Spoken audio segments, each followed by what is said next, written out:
Alhamdulillahirabbil alamin alladzi arsala rasulahu bil huda wa dinil haqq yudhhirahu 'alad dini kulli wa kafa billahi shahida. Asyhadu an la ilaha illallah wahdahu la syarika lah wa asyhadu anna Muhammadan abduhu wa rasuluh. Allahumma shalli wa sallim 'ala nabiyyina Muhammad wa 'ala alihi wa sahbihi wa man tabi'ahum bi ihsan ila yaumil. Rabbi shrah li sadri wa yassir li amri wa hlul 'uqdatam min lisani yafqahu qawli. Amma ba'd.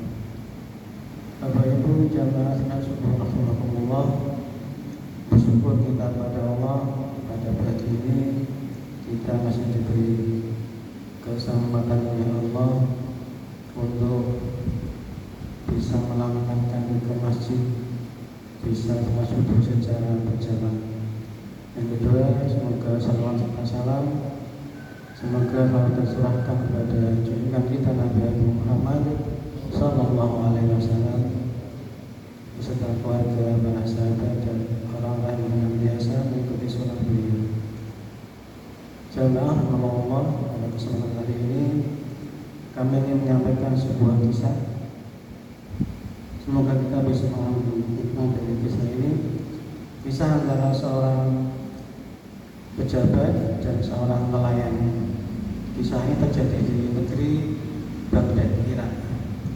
Jadi ada seorang pejabat yang dolim pada suatu hari dia ini berjalan-jalan ke pantai.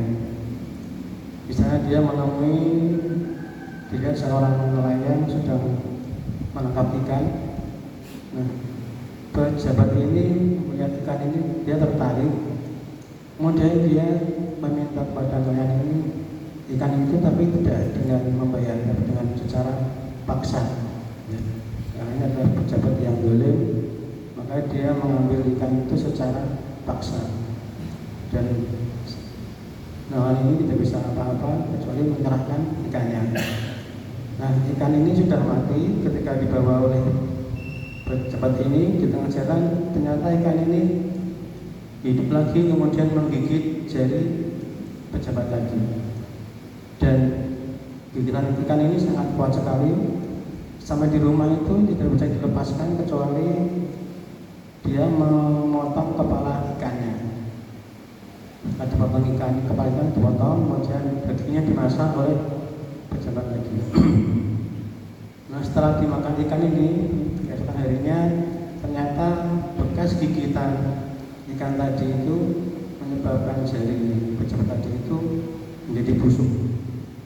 Kemudian dia mendatangi seorang tabib atau dokter, dan ternyata setelah diperiksa di jari pejabat tadi ada bakteri yang tidak bisa disembuhkan kecuali dengan memotong jarinya. Nah, setelah dipotong jarinya, keesokan harinya ternyata jari yang lain juga ikut membusuk, menyebar ke jari yang lainnya. Akhirnya dipotonglah jarinya semua. Jadi 5 jari dipotong.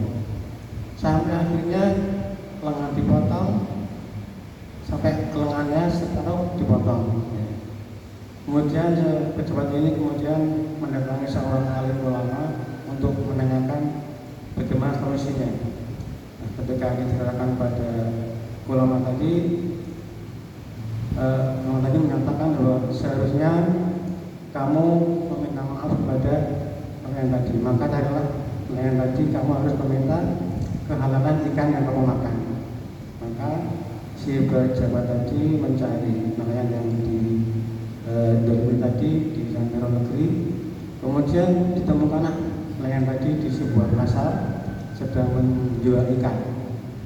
Nah, ketika menemui nelayan tadi, pejabat meminta maaf atau meminta kehalalan dari ikan yang dia makan tadi. Nah, setelah si nelayan memberi maaf, maka sembuhlah penyakit dari si pejabat tadi. Kemudian sebelum pergi, si pejabat itu menanyakan kepada nelayan, apakah yang kamu katakan setelah saya mengambil ikanmu di pantai dulu? Nah, kata nelayan, waktu itu setelah kamu mengambil ikanku, Ya Allah, hukumlah orang tadi yang memberikanku dengan caramu. Maka Allah menghukum pejabat tadi dengan cara yang demikian rupa. Dari pesan ini semoga kita bisa mengambil hikmah. Yang pertama, bahwa kita tidak boleh mendolimi orang lain, mengambil orang lain secara batin. Kemudian bahwa kita tidak bisa menghindari hukuman Allah baik di dunia maupun di akhirat.